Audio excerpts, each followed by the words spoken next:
Ben opened his eyes slowly. A strange white light covered the room. The ceiling above him was smooth and shining. He tried to move but felt something soft under him. It was not a normal bed. It was like a cushion made of soft plastic. The air smelled clean, almost a clean, like inside a hospital. He sat up and looked around. The walls were silver and smooth, with no windows. Small lights blinked from the corners. The room was empty, quiet, and cold. His heart began to beat faster. "Where am I?" Ben whispered. He tried to remember what happened. He was walking home from work. It was late. He had seen a strange light in the sky, and then everything went dark. Now he was here, wearing a silver suit that wasn't his. His old clothes were gone. There were no doors, no signs, and no other people. Suddenly, a low humming sound filled the air. One part of the wall began to glow and slide open. A tall figure walked in. Ben's eyes widened in shock. It was not human. The figure was a female alien. Her skin was blue and smooth like glass. She had 4 large black eyes, 2 on each side of her face. Her hair was long and silver, floating slightly as she moved. She wore a dark green robe and held a small glowing device in her hand. Ben stood up quickly, confused and scared. The alien spoke in a calm voice. "Do not fear. You are safe here." Her voice was soft but clear. Her mouth moved strangely, but the words came out in perfect English. "Who are you? Where am I?" Ben asked, his voice shaking. "I'm Zura. I'm a scientist from the planet Velen. You are inside my research lab, in orbit around your Earth."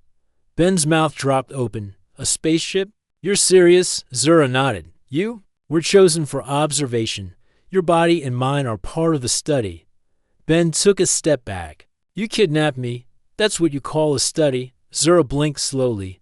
"We did not harm you. We only wanted to understand humans better. You were selected because you were alone and healthy." Ben looked down at himself. His hands were shaking. "You can't just take people." "This isn't right," he said. Zura tilted her head. "Your species has done many tests on animals. You observe, you collect, you learn. This is the same." Ben frowned. "I'm not an animal." Zura stepped closer. Her eyes scanned him from head to toe. "You are more than that. That is why I want to learn more." Ben crossed his arms. "Well, I want answers." Zura walked to a wall and touched it. A screen appeared. It showed Earth turning slowly in space. Ben stared at the image. "You will stay here for 7 of your days. During that time, I will study how you eat, sleep, think, and feel," Zura explained. Ben looked away from the screen. "And what happens after 7 days? You will return to Earth. Your memory may be changed to avoid confusion," she said calmly. Ben stepped forward. "You'll erase my memory?" Zura paused. "It is standard practice. But we will see." Ben sat back down on the soft platform, still confused. "Do I have a choice?" "No," Zura said. Ben sighed. "Figures." Zura walked closer. She held the small glowing device in front of his chest. A soft blue light scanned his body. "You are healthy. Your heart is strong. Your mind is active." "That is good," she said. Ben looked up at her strange face. "Why do you care about my mind?" "Because emotions and thoughts are rare among most species. But humans have deep feelings. We wish to understand them." Ben raised an eyebrow. "You don't have feelings." Zura shook her head. "We follow logic. Emotions are seen as distractions. But we have noticed humans act with passion, care, and hope. That makes you different." Ben smiled for the first time. "Maybe you'll learn something interesting then." Zura looked at him for a long moment. Then she said something unexpected. "You are looking at me in a strange way. Your eyes move across my body. Is this normal human behavior?" Ben blushed. "I'm not staring. I'm just surprised by how you look." Zura stepped back. "You keep looking at me body, human. Do you like what you see?" Ben stood up quickly. "No. I mean, yes. I'm just not used to seeing aliens." Zura blinked slowly again. "Interesting." Ben walked around the room. "Do I at least get food here? Or do you plan to starve me? You will receive meals based on your Earth diet. We have studied your planet's food systems. A small box opened in the wall. Inside was a tray with a sandwich, an apple, and a bottle of water. Ben stared in surprise. You got this from Earth? Yes, we can collect simple items. Ben picked up the sandwich and took a bite. It tasted normal. He chewed slowly, watching Zura as she studied him. This is going to be a weird 7 days, he said. Zura nodded. For both of us. As he ate, Zura sat across from him. She did not blink often. Her eyes studied every move he made. Ben began to feel like a mouse in a cage. But at the same time, something inside him felt curious. Zura did not seem cruel. She was just different. Maybe he could learn something too. Ben woke up to a soft chime. The white lights in the room grew brighter slowly. It was the second day inside the alien lab. He sat up, rubbed his eyes, and looked around. Zura was already standing by the wall, holding her scanning device. Good morning, Ben, she said with a calm voice. Ben stretched and yawned. Morning? Do you even have mornings up here? Zura blinked. Our time system is different, but I adjusted the cycle to match your Earth rhythm. It helps your body stay balanced. Ben nodded. Thanks, I guess. She walked closer and held out a small tablet. Your heart rate during sleep was steady. You had 2 dreams. One was about your home. The other involved a large creature chasing you. Your body moved during the dream. It was called stress sleep. Ben raised his eyebrows. You were watching my dreams. Zura gave a small nod. Of course. They are part of the study. Ben stood up and walked to the food tray that had appeared in the wall again. This time, it had eggs, toast, and a cup of orange juice. You sure know what humans like, he said while eating. We collected many samples of Earth food. We built a machine to copy the taste and texture, Zura explained. Ben took a bite of the toast and chewed slowly. Zura continued to watch him. She never blinked unless she was scanning. Her face showed little emotion, but she always asked questions. Do humans feel comfort when they eat breakfast? She asked. Yeah, it reminds us of home, family. Normal life, Ben replied. Zura sat down on a chair that had formed from the wall. She tapped her long fingers on the armrest. Why do you feel the need to belong to others? She asked. Ben looked at her. Because no one wants to be alone. Everyone needs someone. Zura thought for a moment. We do not have this need on Velen. Our work is everything. Emotion is not part of our culture. Ben finished eating and leaned back. You never feel loved or friendship. No. We respect logic. We follow rules. Feelings are not measured, so they are not trusted. Ben laughed a little. That sounds lonely. Zura tilted her head. Do you feel lonely here? Yes, but talking to you helps a little, Ben answered. Zura paused. Then she asked, why do you look at me when I speak? Your eyes move across my face and body. This is not part of the study. Ben smiled. Trying not to blush, I guess I'm just not used to you yet. You're different. She leaned forward. Is this a human way of saying you are interested? Ben scratched the back of his neck. I don't know. Maybe. You're the first alien I've met. And you're not scary. You're curious, calm, and actually kind of funny in your own way. Zura raised her brow ridge. Funny? I do not tell jokes. Exactly. That makes it funnier, Ben replied. Zura looked confused. She stood up and walked to a panel on the wall. A screen opened, showing a list of human videos. She tapped on one and turned it toward Ben. I watched this yesterday. It was called a romantic comedy. The characters smiled, laughed, and kissed. Why do humans enjoy such things? Ben chuckled. Because those things make life better. Laughter and love help people feel alive. Zura blinked. Do they help you survive? Maybe not physically, but emotionally, yes? Zura nodded slowly. I want to try one of these behaviors. Ben looked at her with surprise. What do you mean? She forced her mouth into a small smile. It was awkward and a bit too wide, but it was a clear effort. Ben laughed softly. That's not bad for a first try. Zura returned to her usual face. It felt strange. My face muscles are not used to that movement. You'll get better with practice, Ben said. Zura stared at him for a long time. Do humans enjoy teaching others? Yes, it builds trust. Makes people feel connected, he replied. Later that day, Zura showed Ben parts of the ship. She took him to a viewing deck where Earth could be seen through a clear dome. The planet looked beautiful, full of color and clouds. Ben stood in silence. I miss it already, he said. Zura stood beside him. Your world is full of noise and conflict, but also color and beauty. I have never seen anything like it. Ben turned to her. Then why not visit? Why stay up here and study from far away? The council believes humans are dangerous. They say close contact is not wise. But I think they are wrong, she said. Ben looked into her for eyes. Then maybe you're the first real friend from your world. Zura seemed to think about that. Friend. I have read about this word. It means someone you trust and care about. Exactly, Ben said. Zura turned to face him. Do you trust me, Ben? He took a deep breath. Not fully. But I'm starting to. She nodded.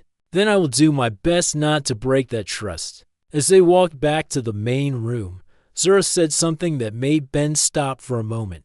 You are not what I expected. Your body is weaker than ours, but your mind is fast, and your feelings are strong. This makes you dangerous, but also fascinating. Ben smiled. I'll take that as a compliment. Zura paused and looked at him again. You still look at me in that way. You continue to notice my form. It is unusual behavior for a subject. Ben sighed. Maybe I'm not just a subject anymore. Zura said nothing, but her eyes followed him a little longer than usual.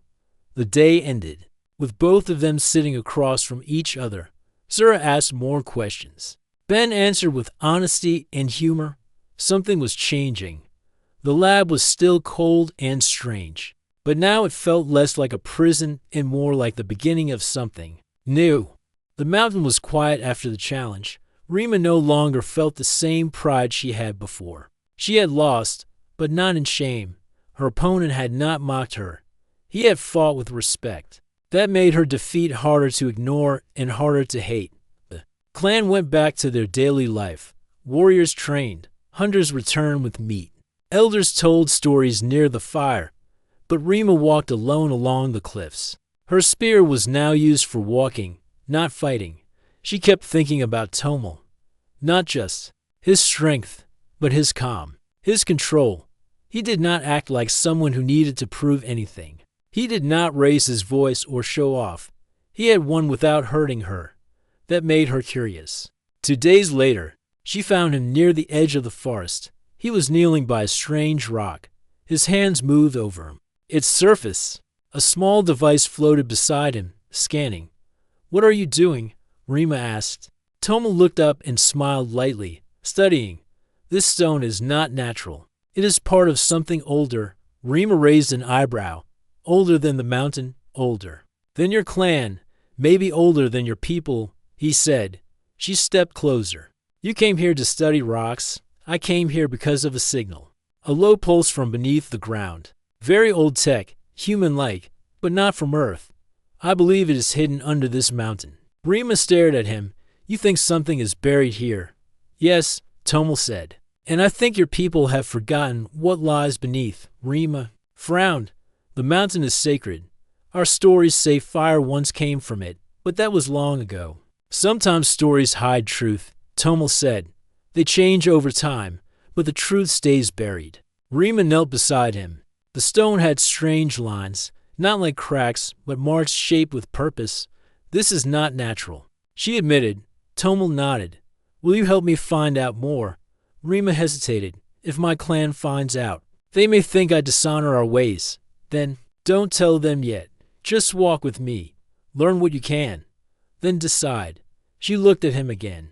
His eyes were clear. Not forceful. Not demanding. She gave a small nod. All right, I'll help. The next morning, Rima guided Tomel through the deep trails on the mountainside. She knew the old paths, the hidden caves, the places where wind made no sound. They entered a cave mouth hidden behind vines. Few came here. The clan believed spirits lived inside. Rima had only visited once as a child. She had been afraid then. Now, with Tomel beside her, she felt steady. His small drone lit the cave walls with soft light. Symbols glowed on the rocks, some familiar, others not. These markings, Tomel said, are not just art. They're warnings. Warnings about what? Rima asked. Tomel pointed to a round symbol. This is a seal. It is used to lock doors. This one is human design. Rima stepped back. You said this was older than humans. Older than modern humans, Tomel corrected. There was a time, long ago, when a group of explorers left Earth and vanished. No one knows where they went. You think they came here? Rima whispered. I think someone did. Someone with human knowledge. They walked deeper. The cave sloped down. The air grew colder. The light from the drone showed more metal hidden in the walls. Pipes, panels, all covered in stone and dust. Then they found it, a door, round, silver, covered in ancient moss. Mel touched a panel beside it. A faint hum rose from the metal. The door opened slowly. Behind it, a room appeared, cold, silent, but clean. Lights blinked weakly on the walls. Tomel stepped inside first. This is a ship core, a large one, built into the mountain itself. Rima's mouth fell open. A ship. Under our land, yes, Tomel said. Your people build their lives over it, never knowing what was below. Rima walked into the room slowly. The floor felt solid but strange. Not like stone, not like metal, something in between. She looked at a panel with buttons and screens. One still glowed faintly. What is this place? A vault, Tomel said. Maybe a shelter, maybe a lab, maybe a weapon base. I won't know until I study it. Rima looked at the ceiling. And you found this because of my challenge? Tomel smiled. Your challenge brought me to the mountain. The mountain brought me here. She stared at the wall in silence. Then she said, if this is true, if this is a ship, then our whole history may be wrong. Tomel nodded. History is not always what it seems. She stepped toward a small round object on the wall. It had the same shape as a pendant her grandmother once wore. She touched it. It lit up. Words appeared on the screen in an old human language. Tomel read it slowly. Project Ember. Shielded facility. Do not disturb. Rima looked at him. What does it mean? It means we are standing in something that was meant to stay hidden. Rima felt a chill down her spine. We need to tell the clan. Tomel shook his head. Not yet. If they see this without proof, they may panic. They may destroy it. Then what do we do? Tomel looked around the room. We study. We gather evidence, and when the time is right, we show them the truth. Rima nodded slowly. She did not know what path she was now walking, but she knew one thing. Her challenge had not just opened a fight. It had opened a door, and now there was no turning back. The room inside the mountain stayed quiet. The air felt heavy, not because of dust or time, but because of the unknown. Rima stood beside Tomel, still staring at the glowing screen on the wall. The old words, do not disturb, stayed bright, warning them in a language her people never spoke. Tomel moved around the room, scanning with his small drone. Lights blinked on his tablet. This place is waking up slowly, he said. Rima watched him. You mean it was sleeping? Yes, the systems inside the mountain were shut down for many years. But when you touched that symbol, something changed. Rima looked at her hand. I didn't mean to. It just felt familiar. Tomel nodded. Your people might be connected to this ship in ways they do not remember. She frowned. How can we forget something this big? Sometimes people choose to forget. Sometimes they are made to forget. Rima thought about the stories told by elders, tales of fire from the sky, creatures that could not die, mountains that moved. She had always believed they were just stories, but now she wasn't sure. Tomel looked at another panel. His face turned serious. There's something else. He pointed to the screen. Strange shapes appeared, maps, numbers, and blinking symbols. This is a power core status chart. One section is marked red.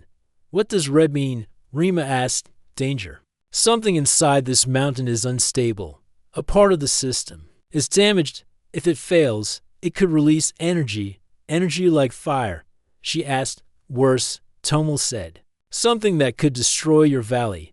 Maybe more. Rima felt her hands grow cold. Can we stop it? Maybe. but I need more time to understand how this system works. I've seen tech like this only once before, on a forgotten moon near the human border. Rima stepped closer. What do you need me to do? I need to reach the lower level. Tomel said, the map shows a chamber deep under the mountain. That's where the core is. Rima nodded. I'll show you the old path. There's a tunnel the elders blocked many seasons ago. They said it led to cursed ground.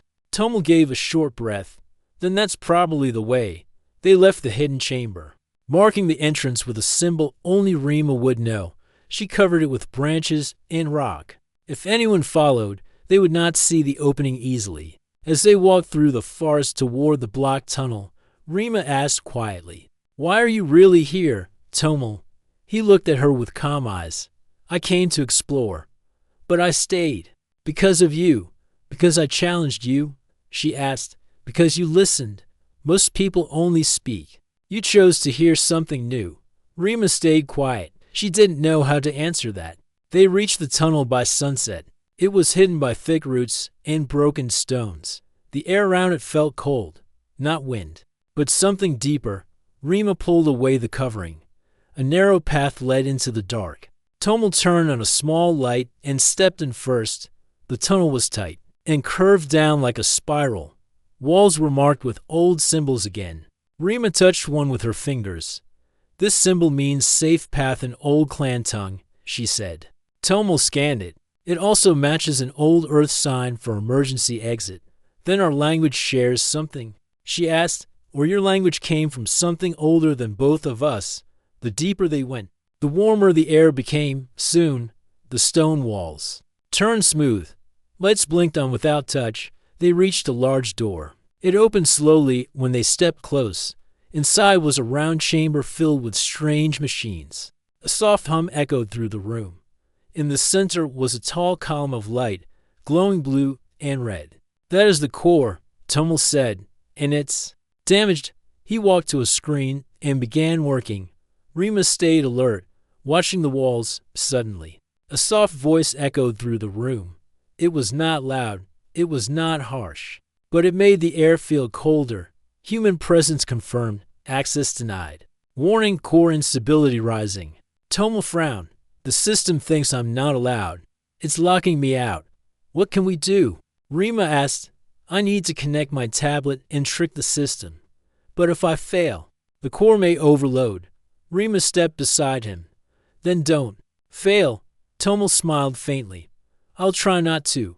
He placed his tablet on the panel and began typing. The drone hovered near him, scanning lines of code and signals. The voice continued to warn them, but softer now.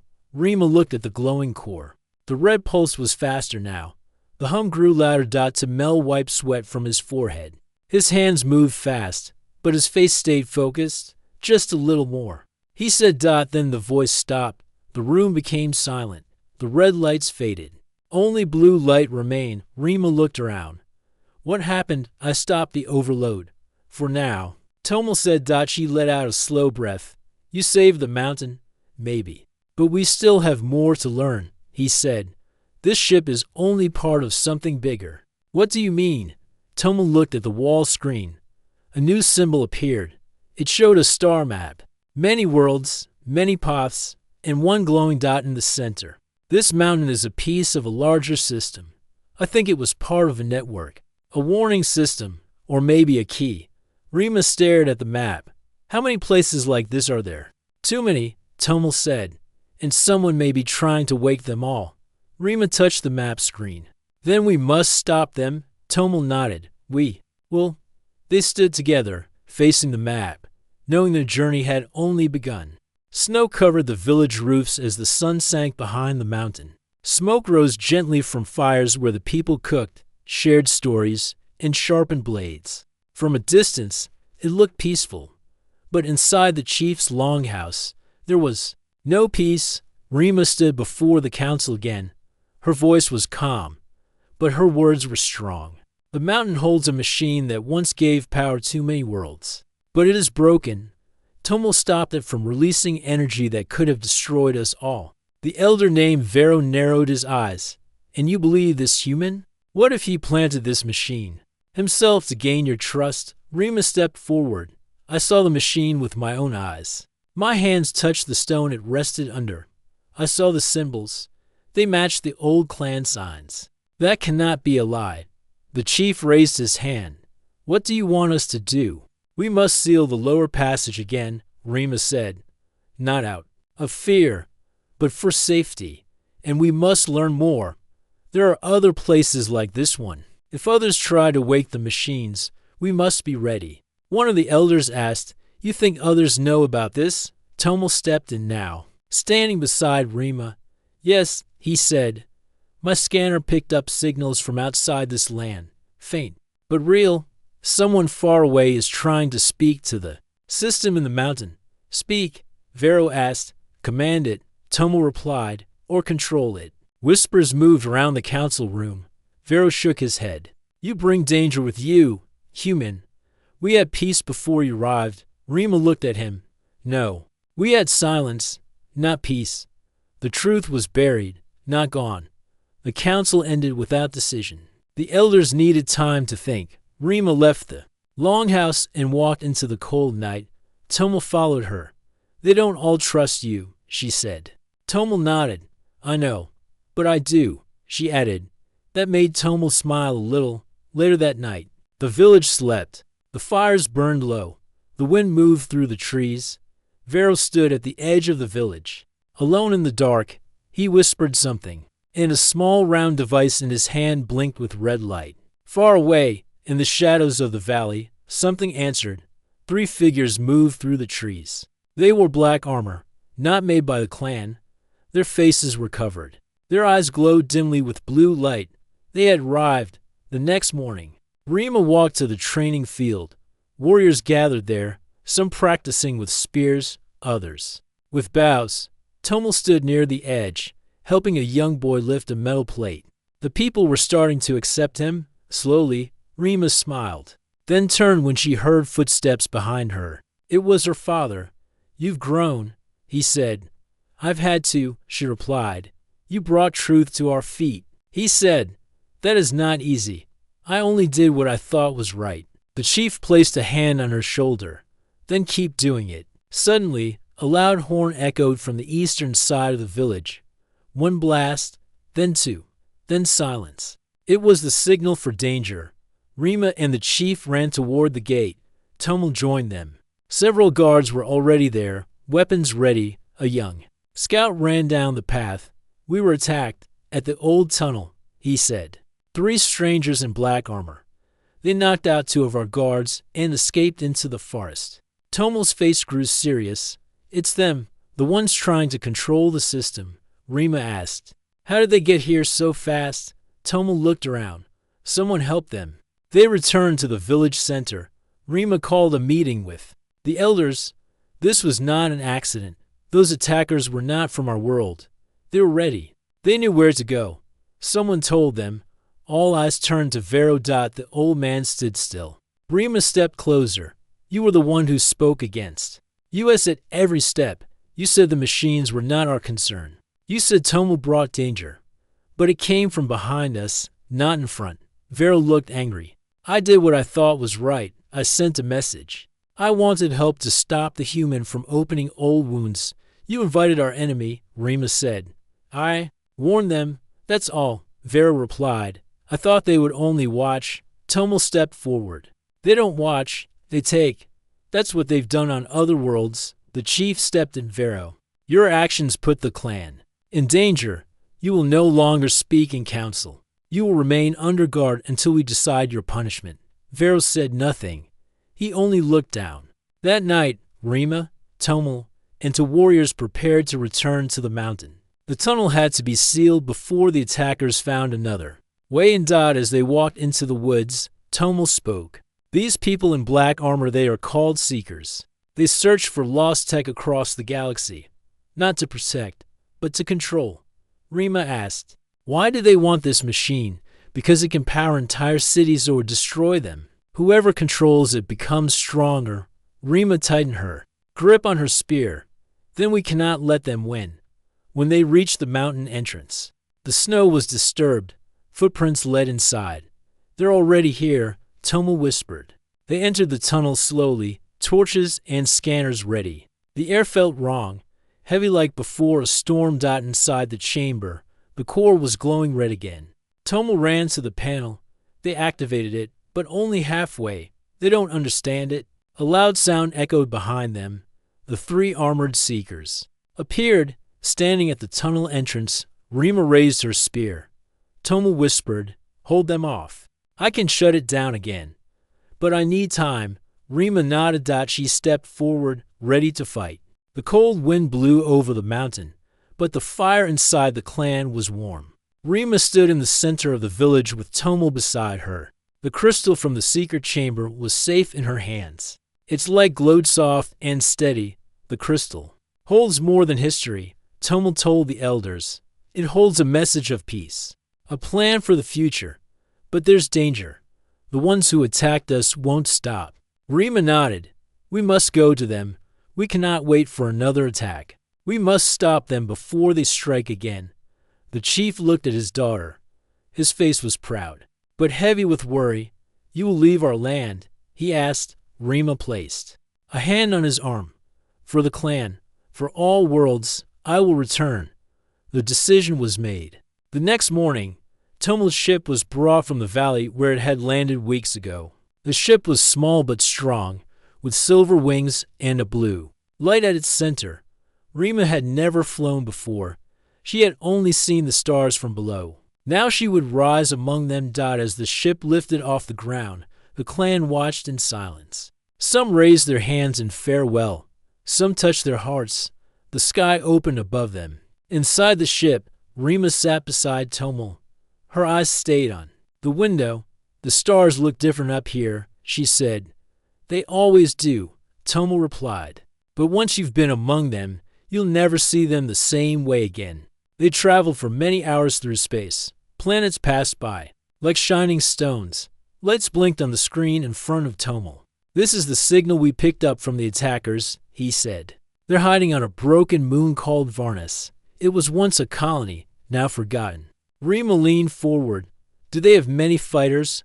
We don't know, but they're well armed. If they find out we have the crystal, they'll try to take it. Rima checked her armor and spear. Then let them try. The ship landed on the rocky surface of Varnus. The air was thin. The ground was cracked. Old buildings stood like broken teeth, tall and sharp. Fog moved slowly between them. They moved carefully, scanning each path. Look there, Toma said, pointing to a tower. That's where the signal is strongest. Rima followed. Her steps were silent. Her eyes watched every shadow. She felt like the hunter again. Inside the tower, they found old machines. Screens blinked. A map showed different worlds, with red marks across some of them. They've been watching. Toma said, they want to control who rises. They want to keep power by hiding truth. Rima stepped toward the map. We must stop them from reaching any more planets. Suddenly, a sound echoed from below. Heavy boots, voices. The enemy had returned. Toma grabbed the crystal and placed it into a small case. We have to leave now. They ran down the side stairs, but before they reached the door, masked warriors blocked their path. Their leader stepped forward, the same tall figure with glowing red eyes. You brought the crystal to us. How kind, he said. Rima raised her spear. You will not take it. The leader pulled out a weapon that sparked with red light. Then you will fall. A battle began. Rima moved like wind and fire. Her spear struck fast and true. Toma used his shock tools, hitting with perfect aim. But the attackers were many, and they fought with rage. The leader moved toward Toma. Rima saw him coming. Watch out, she shouted. Toma turned just in time to block the strike. But he fell backward, dropping the crystal case. The leader picked it up. This is the end, he said. But Rima stood in his way. You want to hide the truth. I will show it to all. She struck. Her spear clashed with the enemy's blade. Sparks flew. The floor shook under their feet. Blow after blow, Rima held her ground. Her arms ached, but her heart burned bright. Then, with a quick move, she kicked the crystal case out of the leader's hand. Toma caught it. Rima turned and swept her spear low. knocking the leader to the ground. He roared with anger, but she stood over him. "This is for my people," she said. She hit the ground beside him, sending dust into the air. By the time he cleared his eyes, she and Toma were gone. They ran to the ship. More attackers chased them, but Rima threw a smoke bomb Toma had given her. It bought them time. Inside the ship, the engines came to life. The door closed just as a laser blast hit the side. "Hold on," Toma shouted out. The ship rose, fast and strong. The broken moon became small behind them. Rima sat down, breathing hard. "We did it." Toma looked at her and smiled. "You saved more than just your clan." She held the crystal in her hands. "We must share it," she said. "Let all people know what Mira wanted. Let them choose a better path." Toma nodded. "And I'll help you." They flew through the stars, not as enemies, not as strangers, but as friends joined by truth, courage, and hope. The ship glided through space, moving closer to the mountain world that was home. Rima looked out the window at the blue and green planet below. After their journey to the broken moon and the battle against darkness, she felt a quiet hope growing. Inside her, Toma sat beside her, holding the glowing crystal. It was the seed of new life, a message from the past to the future. "We must prepare the clan," Rima said. "They need to know everything." Toma nodded. "And the other worlds, too. This message is for all." The ship landed softly in the valley. The clan had gathered to welcome them back. The chief stood tall, his face full of pride and relief. Rima stepped out first, holding the crystal high. The people cheered. Children ran to touch her hands. Elders smiled softly. She walked to the center of the village. Her voice was clear and strong.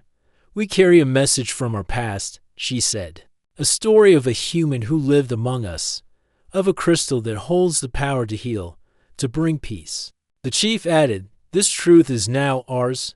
We will protect it and share it." Toma showed the images and maps from their journey. The clan listened with wonder and respect. The elders decided to build a new hall, a place to teach and share knowledge from the crystal. Rima was chosen to lead this effort. She accepted with pride. Days passed, and news spread beyond the mountain. Traders from other lands came to see the crystal, to hear the story. Some were afraid, but many were curious. Rima and Toma worked together to teach the new way of courage, knowledge, and unity. One evening, as the sun set in colors of gold and pink, Rima stood on a high hill, looking at the stars. Toma joined her. "You have changed your world," she smiled, "and you have helped me see a future." He looked at her quietly. "There is more to come. The galaxy is wide, and our journey has just begun." Rima took his hand. "Then we will walk it together." Above them, the stars shone bright. The crystal's light glowed softly in her bag, a symbol of hope for all. A new dawn had come.